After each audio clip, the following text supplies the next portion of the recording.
بسم الله الرحمن الرحیم.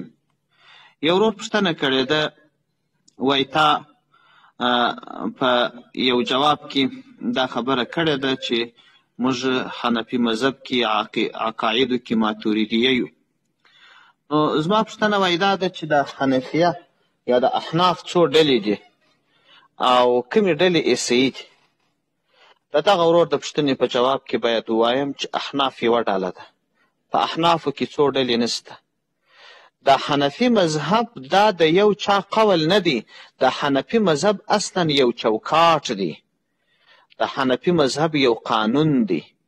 د حنفي مذهب د سلګونو زرګونو میلیونونو علماو د هڅو نچوړ دی. دلته یو چوکاټ سته، یو قانون سته.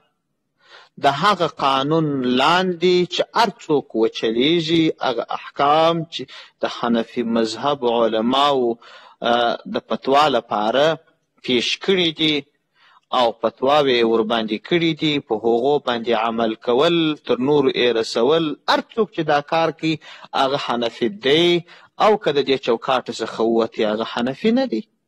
والسلام علیکم ورحمة الله.